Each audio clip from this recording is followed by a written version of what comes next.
Hi students, हम इस class में डिफ़िकल्ट डिक्टेशन सीरीज़ को कंटिन्यू करेंगे। मैटर जो है वो द हिंदू एडिटोरियल से लिया गया है। स्पीड होगी 80 वर्ड्स पर मिनट की। अच्छा स्टूडेंट्स, एक बात बताइए, मैटर अच्छा नहीं है क्या? कई सारे लोग डिक्टेशन लेते हैं बट सब्सक्राइब नहीं करते। गलत बात है ना? सो प्लीज़ स्टूडेंट्स, आपसे मेरी छोटी सी रिक्वेस्ट है कि आप सब्सक्राइब ज़रूर कर लीजिए। मुझे आपके एक लाइक एंड सब्सक्राइब करने से ढेर सारा मोटिवेशन मिलेगा। और हाँ, जब आप मुझे सपोर्ट करेंगे तो मुझे भी आपके लिए रोज़ न्यू कंटेंट ढूंढ के लाने में अच्छा लगेगा। मैं आपको ये भी बता दूं कि मैं जल्द ही पीडीएफ भी प्रोवाइड करने वाली हूँ। उस पर मैं काम भी कर रही हूँ। सो प्लीज़ मुझे भी मोटिवेशन दीजिए। चलो अब डिक्टेशन स्टार्ट करते हैं। Start. For more than 50 years, well-intentioned and more cynical local and external actors involved in the attempts to bring peace and reconciliation to historical Palestine have religiously adhered to the two-state solution as the only way forward. The idea of partitioning Palestine between the settler movement of Zionism and later the state of Israel and the indigenous population of Palestine is not new. It was first offered by the British in 1937 and rejected by the Palestinians already then.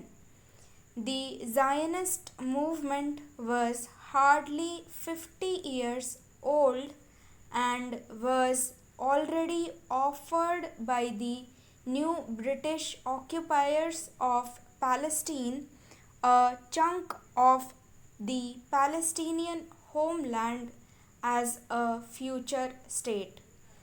This in the 1930s and 1940s would have been an offer to decolonize India by partitioning it between a British India and local India, or to propose the decolonization of Algeria by dividing it between a French Algeria and a local Algeria.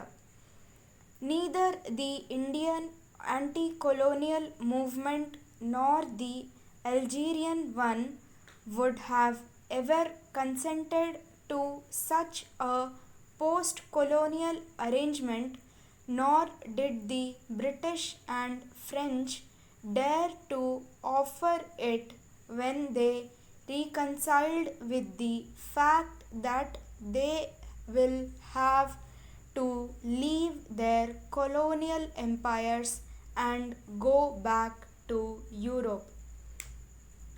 But even when decolonization was achieved in India in 1947, not only the British but also the so-called civilized world through the United Nations insisted that the Palestinians should give half of their homeland to the settler movement of Zionism. The Palestinians attempted to convince the international community that the Prakan to Oblem was not only about dispensing with half of their homeland, but that the settler movement of Zionism would not be content with just half of the country and intended to take as much of it as possible and leave in it as few Palestinians as possible. This ominous prediction turned out to be chillingly accurate and true in less than a year after the UN insisted that partition was the only solution for Palestine. Under the guise of UN support, the new Jewish state took over nearly 80% of historical Palestine and ethnically cleansed almost a million Palestinians, more than half of Palestinians' population, and in the way demolished half of Palestine's villages and most of its towns in 9 months in 1948, an event known by the Palestinians as the Nakba, the catastrophe. In 1967, Israel occupied the rest of historical Palestine and in the process expelled another 3 lakh Palestinians. Like all settler colonial projects, it had to navigate between a wish to take over indigenous territory while downsizing the number of native people living on it.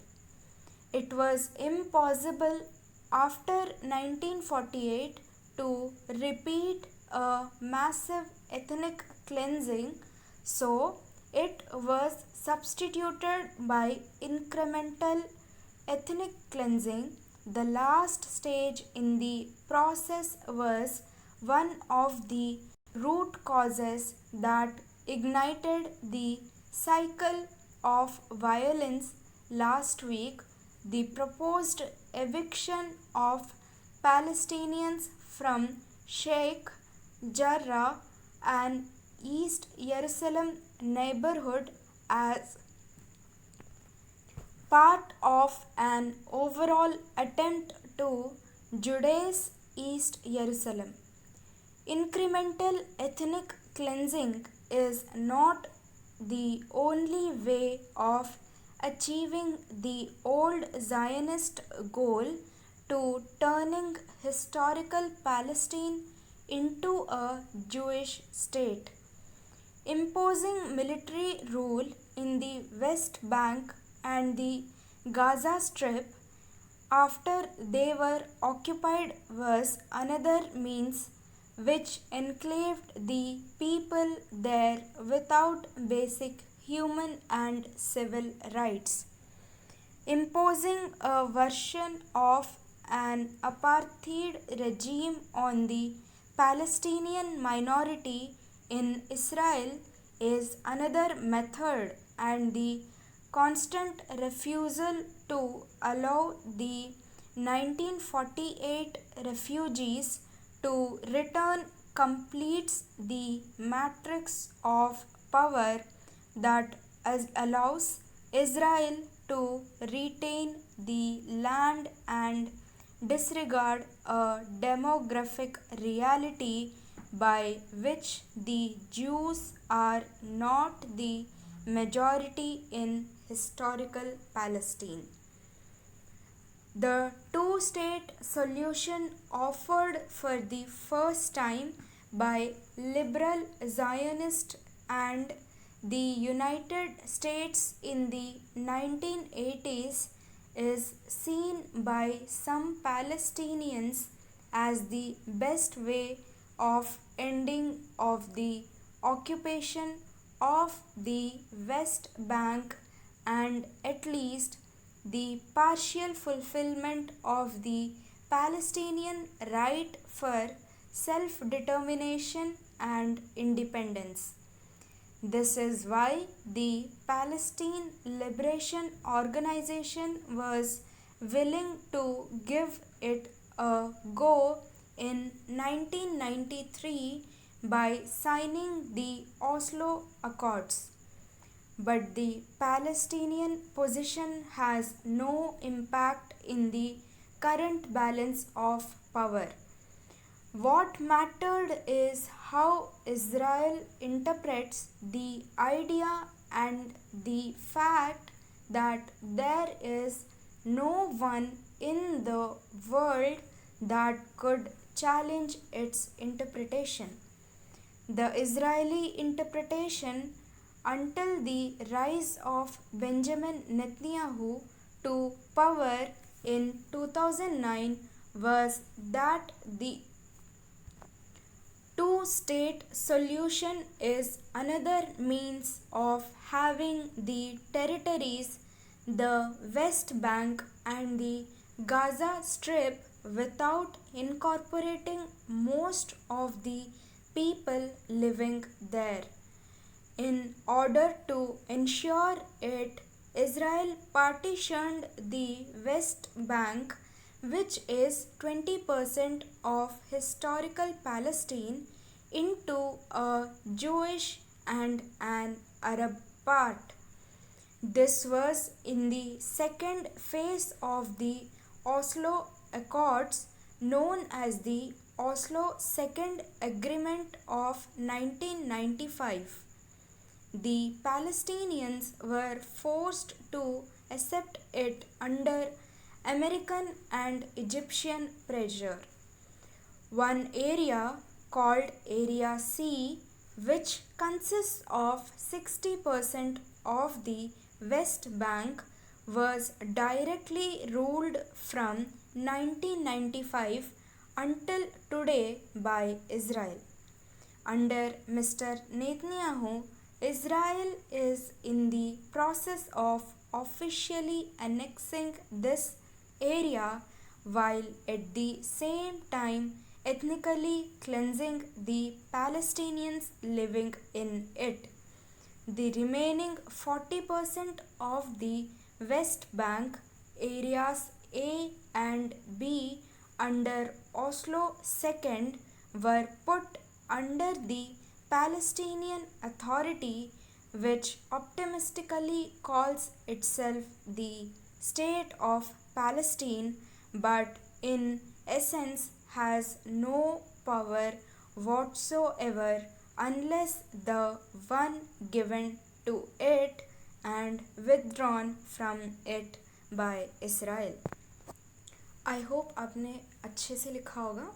बार बार एक ही dictation को practice करिए ताकि accuracy आ जाए. सो आज के लिए इतना ही. Thank you. Bye bye.